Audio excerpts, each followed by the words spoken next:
Text book है उसमें exercise unit है 8 और एक्सरसाइज 8.1 हम आज करेंगे। पीछे वाला जो वीडियो मैंने बनाया हुआ था वो इंट्रोडक्शन इन ट्रिग्नोमेट्री टॉपिक 1 था। आज मेरा टॉपिक 2 होगा, मगर टॉपिक 2 को पढ़ने से पहले हम टॉपिक 1 में जो थोड़ा सा क्विक रिवाइंड करेंगे कि उसमें हमने क्या पढ़ा। तो इस टॉपिक 2 स्टार्ट करने से पहले जो टॉपिक 1 में हमने थोड़ी सी बातें इसको पढ़ी थी उसको कैरी करेंगे आगे। तो हमने पढ़ा था ट्रिग्नोमेट्रिक रेशोज। हमारे पास 6 ट्रिग्नोमेट्रिक रेशो होती हैं। साइन थीटा परपेंडिकुलर बटे हाइपोटेन्यूज, कोसिकेंट थीटा बेस बटे हाइपोटेन्यूज, टेंजेंट थीटा परपेंडिकुलर बटे बेस। यहाँ पे एक राइट एंगल ट्राइंगल मैंने ड्रॉ कर रखी है ए बी सी या पी क्यू आर, कोई भी ट्राइंगल जो राइट एंगल ट्राइंगल हो उसमें हम इन ट्रिग्नोमेट्रिक रेशियो को निकाल सकते हैं, बशर्ते कि हमें उस ट्राइंगल में, राइट एंगल ट्राइंगल में बेस मालूम होना चाहिए, परपेंडिकुलर मालूम होना चाहिए, हाइपोटेन्यूज मालूम होना चाहिए। तो हम 6 की 6 ट्रिग्नोमेट्रिक रेशो को निकाल सकते हैं। और ये 6 की 6 ट्रिग्नोमेट्रिक रेशो जो है साइन कॉस टेन, इसके लिए मैंने जो फार्मूला पंडित बद्री प्रसाद हर हर बोल, तो इस प्रकार पी बटा एच जो है वो साइन थीटा होगा, बी बटा एच जो होगा वो कॉस थीटा होगा, परपेंडिकुलर बटे बेस टेंजेंट थीटा होगा। इसका रिवर्सिबल, इनका जो रिवर्सिबल होगा वो साइन का रिवर्सिबल कोसिकेंट होता है, कोसिकेंट में हाइपोटेन्यूज बटे परपेंडिकुलर होगा। और सीकेंट थीटा जो होता है कोसिकेंट का रिवर्सिबल होता है, तो उसमें एच बटा बी हो जाएगा। टेंजेंट जो होता है कोटेंजेंट का उल्टा होता है, तो ये बी बटा पी बन जाएगा। इस प्रकार हमने 6 ट्रिग्नोमेट्रिक रेशो के बारे में जो टॉपिक 1 था उसमें हमने पढ़ रखा था। अब हमारा जो आज का टॉपिक है टॉपिक 2, जिसमें हम एक्सरसाइज के न्यूमेरिकल करेंगे और उससे उनको हल करना जानेंगे कि किस प्रकार वो हल किए जाते हैं। तो हमारे पास एक्सरसाइज 8.1 और टॉपिक 2 है। क्वेश्चन नंबर 1 आपकी जो टेक्स्ट बुक है उसमें क्वेश्चन नंबर 1 है, in right angle triangle in triangle ABC, right angle at B, AB is equal to 24 centimeter, BC is equal to 7 centimeter. Determine sin A into cos A. Second, sin C cos C. तो इस प्रकार हमारे पास जो दे रखा है, जो given है वो क्वेश्चन में, वो दो किसी भी एक right angle triangle A B C है हमारे पास, जिसका बी जो है वो 90 डिग्री है। और इसमें मैंने दो ट्राइंगल ड्रॉ कर रखी हैं। एक में जो एंगल जो हमने कैलकुलेट करना है, पहला क्वेश्चन जो हमारा पार्ट है साइन ए कॉस ए, जब भी इस तरह साइन कॉस तो एंगल रहेगा हमारे पास ए। और दूसरा क्वेश्चन जो है उसमें साइन सी और कॉस सी है, तो उसमें एंगल रहेगा सी, ए ऊपर हो जाएगा सी नीचे, यहाँ पे ए नीचे सी ऊपर। जिस भी एंगल के ऊपर हमने साइन ट्रिग्नोमेट्रिक रेशियो की वैल्यू जो हमने कैलकुलेट करनी है उस एंगल को कंसीडर किया जाता है। और उसके साथ ही जो साइड वाली एडजेसेंट साइड होती है वो बेस और परपेंडिकुलर उस तरह डिसाइड की जाती हैं। तो आंसर इसका, in triangle A B C angle B is 90 degree, that is right angle triangle. यहाँ पे हमारे पास जो क्वेश्चन में गिवन है A B 24 centimetre, B C 7 centimetre, अर्थात हमारे पास बेस और परपेंडिकुलर दे रखा है, हमने हाइपोटेन्यूज निकालना है। तो किसी भी राइट एंगल ट्राइंगल में जब when we two sides are given then third side will be calculated by the theorem, that is Pythagoras theorem. अर्थात पाइथागोरस थ्योरम के अनुसार हम किसी भी समकोण त्रिभुज की अगर दो भुजाएं दी हो तो तीसरी भुजा हम निकाल सकते हैं। हमने यहाँ पे हाइपोटेन्यूज निकालना है, तो हाइपोटेन्यूज के लिए फार्मूला है under root B square plus P square, अर्थात बेस का स्क्वायर प्लस परपेंडिकुलर का स्क्वायर। यहाँ एच जो नोटेशन होगी मेरे टॉपिक में वो एच हाइपोटेन्यूज की होगी, बी का मतलब बेस होगा, पी का मतलब परपेंडिकुलर होगा। तो hypotenuse H is equal to under root B का मान यहाँ पे क्वेश्चन के अनुसार 24 स्क्वायर प्लस परपेंडिकुलर 7 स्क्वायर, 24 का 576 प्लस 7 का स्क्वायर जो होता है वो 49 होता है, उसका अंडर रूट कर लेंगे। तो जो 576 प्लस 49 को जोड़ के 625 आ जाएगा, इसका अंडर रूट लेंगे तो हमें मालूम है कि 625 का वर्गमूल, अंडर रूट का मतलब वर्गमूल, वो 25 होता है। तो इस प्रकार हमारे पास हाइपोटेन्यूज जो है वो 25 सेंटीमीटर आ जाएगा। तो इस प्रकार हमारे पास जो क्वेश्चन है उसमें तीनों भुजाएं हमें मालूम पड़ गई, बेस परपेंडिकुलर हाइपोटेन्यूज। तो इस प्रकार हम इसका जो पहला पार्ट है हम वो निकाल सकते हैं। साइन ए का मान होता है परपेंडिकुलर बटे हाइपोटेन्यूज। परपेंडिकुलर जो है यहाँ पे वो 7 है और हाइपोटेन्यूज यहाँ 25 है। और कॉस निकालना हो तो बेस बटे हाइपोटेन्यूज होगा।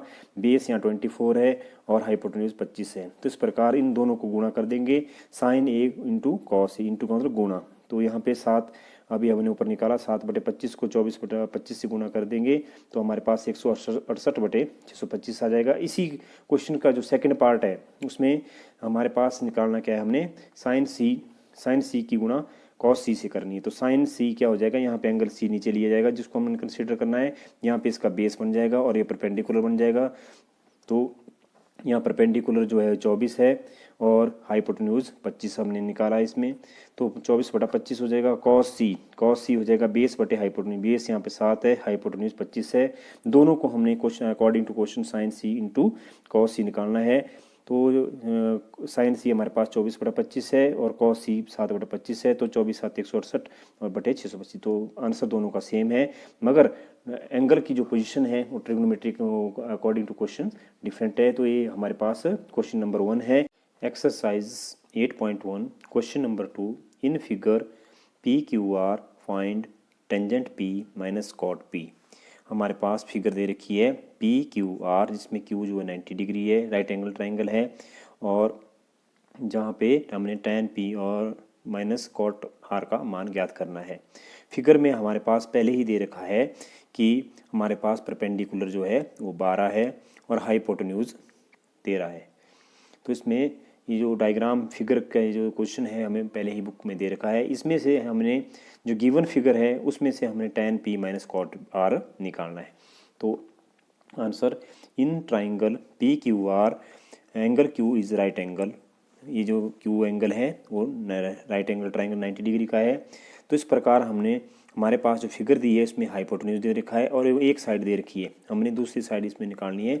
मगर जब हम इसमें यहाँ पे आर एंगल लेंगे तब बेस क्यू आर बन जाएगा। जब हम दूसरी ट्राइंगल लेंगे जिसमें क्यू आर जो यहाँ पी एंगल लेंगे, आर ऊपर लेंगे, पी नीचे लेंगे, तो इस प्रकार हमारे पास ये 13 हाइपोटेन्यूज होगा और 12 यहाँ बेस बन जाएगा। तो इस प्रकार हमारे पास एक ही डायग्राम की दो फिगर मैंने यहाँ बना रखी है। एक बार मैंने एंगल आर ले रखा है, एक बार मैंने पी ले रखा है। तो इस प्रकार सबसे पहले हमारा काम इसमें होगा कि हमारे पास एक हाइपोटेन्यूज दे रखा है और एक साइड दे रखी है। तो हमने तीसरी भुजा जो है हमने राइट एंगल ट्राइंगल की निकालनी। तो उसके लिए फार्मूला हो जाएगा base is equal to under root hypotenuse का स्क्वायर माइनस परपेंडिकुलर का स्क्वायर। तो हाइपोटेन्यूज यहाँ 13 है, परपेंडिकुलर 12 है। तो 13 इसमें निकालने का तरीका, अंडर रूट 13 का वर्ग 169 माइनस 12 का वर्ग 144। जब 169 से 144 हम कम करेंगे तो हमारे पास 25 आ जाएगा, अंडर रूट 25। और हमें मालूम है कि अंडर रूट 25 का मान जो होता है वो 5 होता है। तो इस प्रकार हमारे पास बेस इस फिगर में क्यू आर जो हमारे पास वो 5 सेंटीमीटर आ जाएगा। अब हमने tan p का मान निकालना है। हमें मालूम है कि tan किसके बराबर होता है, परपेंडिकुलर बटे बेस होता है। तो यहाँ परपेंडिकुलर हमारे पास 12 इस फिगर में, क्योंकि यहाँ एंगल p पूछा गया है tan p, तो p एंगल हमने यहाँ लेना है। तो हमारे पास परपेंडिकुलर यहाँ 5 होगा और बेस इसका 12 होगा। इस यहाँ परपेंडिकुलर 5, बेस 12, 5/12 बन जाएगा। इस प्रकार कॉट आर, जब हमने कॉट आर निकालना है तो हमने ये फिगर लेनी है। तो यहाँ कॉट आर क्या हो जाएगा, बेस बटे परपेंडिकुलर। बेस हमारे पास 5 है और परपेंडिकुलर 12 है। तो इस प्रकार हमने tan p में से कॉट आर हमने लेस कर देना है। तो tan p का मान हमारे पास 5/12 है, माइनस कॉट आर का मान भी हमारे पास 5/12 है। जब 5/12 में से 5/12 हम घटा देंगे तो हमारे पास आंसर 0 आ जाएगा। इसी एक्सरसाइज का क्वेश्चन नंबर 3 जो है वो मैंने पिछले वाले टॉपिक में कर रखा है। तो इस प्रकार जो हमारा नेक्स्ट क्वेश्चन जो होगा वो क्वेश्चन नंबर 4 होगा। नेक्स्ट क्वेश्चन हमारे पास क्वेश्चन नंबर 4 है, वो आपकी एक्सरसाइज 8.1 का है। तो क्वेश्चन हमारे पास क्या है, given 15 cot a is equal to 8 and find sine a and second a। तो solution, given that 15 cot a is equal to 8, हमारे पास दे रखा है 15 cot a बराबर है 8। तो इसका हम क्या निकाल लेंगे, cot a बराबर है 8/15। तो हमारे पास cot a 8/15 है। cot किसके बराबर होता है, बेस बटे परपेंडिकुलर। यहाँ हम एक डायग्राम राइट एंगल ट्राइंगल की खींचेंगे जिसमें ए बी और सी एक राइट एंगल ट्राइंगल है जिसके बी जो है वो 90 डिग्री है। हमें मालूम है कि cot a किसके बराबर होता है, बेस हमारे पास 8 है तो 8k, और परपेंडिकुलर यहाँ 15k है तो 15k। तो k यहाँ पे हम इसलिए लगाते हैं, k जो है रियल नंबर है, और जब भी हम इस तरह की राइट एंगल ट्राइंगल को सॉल्व करें तो k हमें सेम यूनिट रिप्रेजेंट करता है। अर्थात अगर k जो है मीटर में है तो यहाँ हमें मीटर में हो, अगर इसमें डिफरेंट यूनिट होंगे तो हमें पहले उनको चेंज करना पड़ेगा, अर्थात हमें उन सेम यूनिट में जब हम इसको करेंगे तब जाके हमें यहाँ पे हमें पाइथागोरस थ्योरम लगानी है। अगर हमारे पास यहाँ किलोमीटर में दे रखा है, ये मीटर में दे रखा है, ये मीटर में दे रखा है, तो किलोमीटर को भी हमें मीटर में चेंज, अर्थात के हम इस प्रकार जोड़ते हैं ताकि दोनों में एक जैसा सेम यूनिट बनी रहे। तो इस प्रकार हमारे पास इन राइट एंगल ट्राइंगल में हमारे पास इस क्वेश्चन के अनुसार 8 हमारे पास बेस बन जाएगा, क्योंकि ये ए दे रखा है यहाँ पे कॉट ए के आगे जो यहाँ एडजेसेंट होगा वो बेस होगा, और 15 जो अपोजिट होगा वो यहाँ पे परपेंडिकुलर हो जाएगा। तो हमारे पास परपेंडिकुलर बेस दे रखा है, हमने हाइपोटेन्यूज निकालना है। पाइथागोरस थ्योरम के अनुसार हमें मालूम है कि हाइपोटेन्यूज किसके बराबर होता है, वो बी बेस का स्क्वायर प्लस हाइपोटेन्यूज का स्क्वायर के बराबर होता है, ऊपर से अंडर रूट। तो यहाँ पे बेस हमारे पास 8k का स्क्वायर है प्लस हाइपोटेन्यूज 15k है, 15k का स्क्वायर, तो 8 का करेंगे तो हम स्क्वायर करेंगे तो 64k स्क्वायर प्लस 15k का स्क्वायर करेंगे तो 225k स्क्वायर है, ऊपर से अंडर रूट। 225k में हम जब 64k स्क्वायर जोड़ेंगे तो हमारे पास आएगा 289 289 के स्क्वायर और ऊपर से अंडर रूट। तो हमें मालूम है कि 289 का जो वर्गमूल होता है वो 17 के बराबर होता है, और के स्क्वायर से अंडर रूट कट जाएगा तो के आएगा। तो हमारे पास हाइपोटेन्यूज कितना आएगा, 17k के बराबर आएगा, अर्थात इस राइट एंगल ट्राइंगल का हाइपोटेन्यूज जो है वो 17k के बराबर हो। अब हमारे पास क्वेश्चन में पूछा गया कि आपने साइन ए निकालना है, तो साइन ए में हमें पता होता है कि परपेंडिकुलर बटे हाइपोटेन्यूज होता है ट्रिग्नोमेट्रिक रेशो में। तो परपेंडिकुलर हमारे पास यहाँ पे 15k है, हाइपोटेन्यूज हमने अभी निकाला 17k, तो k से k कैंसिल हो जाएगा, हमारे पास आंसर आ जाएगा 15/17। और इसी तरह दूसरा पूछा हमारे पास सीकेंट ए पूछा है। सीकेंट ए जो होता है हमें मालूम है, मैंने पहले भी पिछली बार टॉपिक में बता रखा है कि इन कॉस सीकेंट का उल्टा होता है 1/cos ए, तो 1/cos ए का पता है हमें, बेस बटे हाइपोटेन्यूज होता है। तो सीकेंट ए में जो कॉस की वैल्यू होती है उसका रेसिप्रोकल हो जाएगा, हाइपोटेन्यूज बटे बेस बन जाएगा। हाइपोटेन्यूज यहाँ पे 17k है, बेस यहाँ हमारे पास 8k है, k से k कैंसिल हो जाएगा तो हमारे पास आ जाएगा आंसर 17/8। इस प्रकार हमारे पास जो क्वेश्चन नंबर 4 है आपकी टेक्स्ट बुक का वो इस प्रकार किया जाएगा। नेक्स्ट क्वेश्चन जो है इसी एक्सरसाइज का 8.1 का क्वेश्चन नंबर 5 है। इसमें हमें दे रखा है given secant theta is equal to 13/12, calculate all other trigonometric ratio. हमने यहाँ पे सीकेंट की मान दे रखा है, बाकी जो 5 हमने निकालने हैं उनकी ट्रिग्नोमेट्रिक रेशो जो है, कुल जो है ट्रिग्नोमेट्रिक रेशो 6 होती हैं, इसमें से एक दे रखी है तो 5 हमने कैलकुलेट करनी है। तो अगर हमें मालूम है कि जो फार्मूला है, अगर हम अपनी यादाश्त के लिए उसको साइड में कोने में लिख लें, पंडित बद्री प्रसाद हर हर बोल, इस प्रकार आपको एक हिंट इसमें रहेगा। p/h जो है वो साइन के बराबर होता है, b/h जो कॉस के बराबर होता है, p/b जो टेंजेंट के बराबर होता है। हमारे पास दे रखा है सीकेंट, तो सीकेंट जो हमें मालूम है कि सीकेंट किसके बराबर होता है, कॉस के उल्टे के बराबर होता है। जो सीकेंट जो होगा वो सीकेंट जो होता है, secant theta is equal to 1/cos theta, और cos थीटा का मान होता है b/h, तो सीकेंट हो जाएगा h/b, हाइपोटेन्यूज बटे बेस। तो if secant theta is equal to 13/12 means hypotenuse बटे बेस।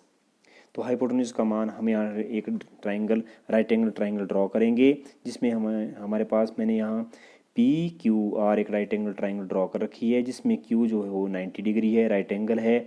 हमने यहाँ पे थीटा, यहाँ जो P है यहाँ मैंने थीटा ले रखा है, क्योंकि हमारे पास जो क्वेश्चन में सीकेंट थीटा दे रखा है। अब हमारे पास P की मान या R का मान नहीं बल्कि थीटा दे रखा है, तो हम थीटा यहाँ पे ले लेंगे। तो जहाँ थीटा लेंगे उसके साथ जो होगा वो बेस हो जाएगा, और वो अपोजिट साइड जो होगी वो परपेंडिकुलर हो जाएगी। तो इस प्रकार हमारे पास हाइपोटेन्यूज हमारे पास दे रखा है, हाइपोटेन्यूज का वो 13k के बराबर हो जाएगा, बेस जो होगा वो 12k। ये हमारे पास क्वेश्चन में गिवन दे रखा है पहले ही, हमने तीसरी भुजा इसमें निकालनी है, तो वो हम पाइथागोरस का थ्योरम लगा के करेंगे। हाइपोटेन्यूज हमारे पास 13k है और बेस हमारे पास 12k है। हमने निकालना है परपेंडिकुलर, इस राइट एंगल ट्राइंगल का परपेंडिकुलर निकालना है। परपेंडिकुलर निकालने के लिए हमें मालूम है कि हाइपोटेन्यूज का स्क्वायर माइनस बेस का स्क्वायर ऊपर से अंडर रूट। तो हमारे पास क्या बन जाएगा, is equal to under root hypotenuse equal to 13k का square minus base 12k square. Diagram से देखते चलेंगे और इस प्रकार हमारे पास 13k का बन जाएगा 169k स्क्वायर माइनस 12k का 144k स्क्वायर। जब हम इसमें से लेस करेंगे 169 से 144 लेस करेंगे तो 25 बचता है, के स्क्वायर इसके साथ लगा हुआ है तो इसमें अंडर रूट हो जाएगा। 25 का जो वर्गमूल है वो 5 होता है, के स्क्वायर से के कैंसिल हो जाएगा, के स्क्वायर से वर्गमूल कैंसिल हो जाता है तो हमारे पास क्या आ जाएगा, इसमें परपेंडिकुलर पी का मान जो होगा इस राइट एंगल ट्राइंगल में वो 5k के बराबर होगा। परपेंडिकुलर 5k, के का मान मैंने पहले बता रखा है, के जो है एक रियल नंबर होगा यहाँ पे, और के जो हमने इसलिए लिया जाता है ताकि हमारे पास इसमें यूनिट जो है सेम बनी रहे, ताकि इसको सॉल्व करने का ऐसा ना हो कि यहाँ पे भी अलग यूनिट लें और यहाँ पे हम अलग यूनिट लें तो उसको पाइथागोरस थ्योरम के अनुसार सॉल्व नहीं किया जाएगा। अगर अलग दी भी गई होगी तो उसको हमें चेंज करना पड़ेगा। तो यहाँ पे परपेंडिकुलर का मान 5k आ गया, परपेंडिकुलर इज क्यू आर, यहाँ क्यू आर का मान 5 आ गया। तो अब हमने सारी वैल्यू साइन कॉस टेंजेंट वो हमने निकालनी है। हमने क्या क्या निकालना है, साइन थीटा निकालना है, फिर हमने कॉस थीटा निकालना है, फिर हमने टेंजेंट थीटा निकालना है, फिर कोसिकेंट थीटा निकालना है, सीकेंट थीटा हमारे पास दे भी रखा है, और कॉट थीटा हमने निकालना है। तो इन सभी वैल्यू को sine cos tan cosecant secant cotangent इनको हम बोलते हैं ट्रिग्नोमेट्रिक रेशो, त्रिकोणमितीय अनुपात बोलते हैं इन्हें। एक हमारे पास सीकेंट थीटा दे रखा है, अन्य 5 हमने निकालने इस क्वेश्चन के अनुसार। तो हमें जो फार्मूला अगर मालूम हो तो हम बड़े आसानी से इसमें निकाल सकते हैं। तो साइन थीटा होता है परपेंडिकुलर बटे हाइपोटेन्यूज। परपेंडिकुलर हमें जो डायग्राम हमने पीछे इसमें ड्रॉ कर रखी है उसमें परपेंडिकुलर हमारे पास 13 है और परपेंडिकुलर हमारे पास 5 है और हाइपोटेन्यूज हमारे पास 13 है, बेस उसके पास हमारे पास 12 है। तो इस प्रकार हमारे पास एक right angle triangle R P Q are है। तो इसमें हम अपनी याददाश्त के लिए यहाँ पे ड्रॉ कर रहे हैं।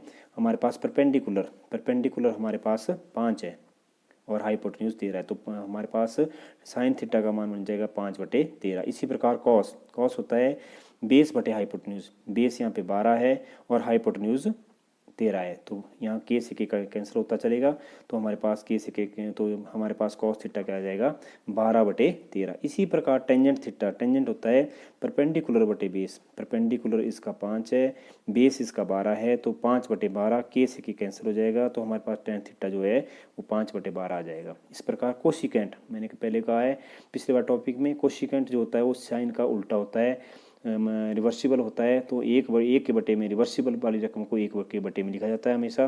तो 1/साइन थीटा का मान अभी हमने निकाला p/h, तो इसका रेसिप्रोकल का h/b हो जाएगा। हाइपोटेन्यूज ऊपर परपेंडिकुलर नीचे, तो इसमें कोसिकेंट थीटा का मान हो जाएगा इस डायग्राम में हाइपोटेन्यूज 13 है और परपेंडिकुलर 5 है, तो 13/5 के से के कैंसिल हो जाएगा, 13/5 आ जाएगा। सीकेंट थीटा जो कोसिकेंट का उल्टा होता है, कोसिकेंट हमारे पास मालूम है अभी b/h, बेस बटे हाइपोटेन्यूज, इसका रिवर्सिबल कर देंगे तो h/b बन जाएगा हमारे पास। तो सीकेंट क्या होता है h/b जो है हमारे पास हाइपोटेन्यूज 13 है और बेस यहाँ 12 है जो कट जाएगा। ये हमारे पास क्वेश्चन में पहले गिवन भी दे रखा है, तो मगर मैंने यहाँ सीक्वेंस में लिखने के लिए इनको लिखते हैं, 12/13 हो जाएगा। फिर लास्ट जो ट्रिग्नोमेट्रिक रेशो होगी वो होगी कॉट थीटा जो होता है वो टेंजेंट का उल्टा होता है, तो 1 टेंजेंट का मान हमारे पास p/b होता है, p/b का जब उल्टा करेंगे तो हमारे पास b/p आ जाएगा। तो कॉट थीटा जो हमारे पास बेस बटे परपेंडिकुलर होगा। डायग्राम में हमारे पास बेस जो है वो 12 है और परपेंडिकुलर 5 है, तो 12/5 के से के कैंसिल हो जाएगा, तो हमारे पास कॉट थीटा जो है हमारे पास 12/5 हो जाएगा। इस प्रकार हमारे पास 8 पॉइंट एक्सरसाइज 8.1 का जो हमने क्वेश्चन नंबर 1 2 5 किए, इसमें क्वेश्चन नंबर 3 जो मैंने पिछले वाले टॉपिक में कर रखा है पहले ही, तो यहाँ पे हमने आज 4 क्वेश्चन किए। नेक्स्ट टॉपिक में इससे आगे जो क्वेश्चन होंगे वो किए जाएंगे जो हमारा टॉपिक 3 होगा। धन्यवाद।